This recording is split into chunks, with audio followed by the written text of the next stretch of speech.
नहीं दिया। मालिक ने तुम्हें जन्म दिया इंसानी योनि में, जो सबसे श्रेष्ठ योनि मानी जाती है कि अवर जोन तेरी पनहारी इस धरती पर तेरी सिकदारी, कि अन्य योनियाँ तेरा पानी भरने वाली हैं, इस धरती पर तेरी सिकदारी। तो ऐसे अमोलक जन्म को तूने पाया है, इसमें मालिक ने तुझे भेजा है, इंसान के घर तुझे जन्म दिया है, एक मानव का रूप तुझे दिया है, जिसके कारण ये कहा गया कि बड़े भाग्य मानुष तन पावा सुरदुर्लभ सदगंत ही गावा, कि ये बड़े भाग्य की बात है कि तुझे ये मनुष्य जन्म मिला है। इससे ऊंचे भाग्य और क्या होंगे। 84 लाख योनियां हैं धर्म ग्रंथों में जिसका जिक्र है।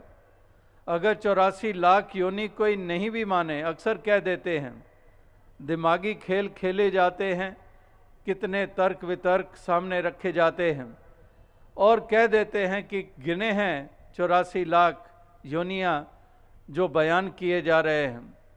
तो अगर 84 लाख योनियां ना भी मानो, फिर भी कितने कितने तुम्हारे सामने योनियां आई हैं।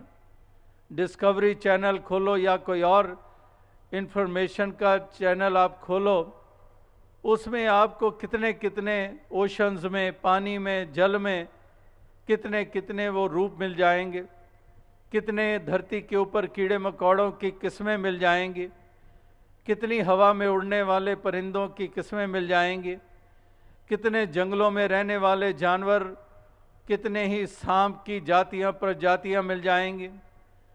तो इस तरह से अगर देखें, कितने कितने लाखों ही संख्या में अलग अलग योनियां हमारे सामने हैं। लेकिन जब इंसानी योनि की बात आती है तो केवल और केवल एक, 2 भी नहीं, 3 भी नहीं, 10 भी नहीं, 50 भी नहीं, और दूसरी तरफ लाखों की योनियां जो इंसानी योनियों से हटके है।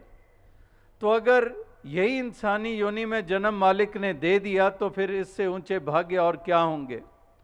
तो बड़े भाग्य मानुष तन पावा सुर दुर्लभ सदगंत ही गावा, कि तमाम वेद शास्त्र धर्म ग्रंथ पुकार कर कह रहे हैं कि मनुष्य जन्म तुझे मिला, बड़े भाग्य की बात है। और भाग्य की बात किस लिए? क्या तुझे दिमाग मिला है इसलिए? क्या तुझे 4 टांगों की बजाय 2 पांव मिले हैं इसलिए? तेरी शक्लो सूरत सुंदर है इसलिए? नहीं, बड़े भाग्य मानुष तन पावा का मतलब इस संदर्भ में है कि जो मालिक ने तुझे ये अवसर दे दिया है, ये मौका दे दिया है कि तू अपने आप की पहचान कर सकता है, तू अपने मालिक की पहचान कर सकता है। ये सुनहरी अवसर के रूप में देखा गया है। इसीलिए वो भी कहावतें आपके सामने हैं जो बचपन से हम सुनते आ रहे हैं कि हीरे जैसा जन्म है कौड़ी बदले जाए, कि जन्म जो तुझे मिला है ये हीरे जैसा जन्म है। लेकिन अगर हीरे जैसा जन्म पाया और इसकी कदर ना की तो फिर यही कौड़ी मोल इसका पड़ता है।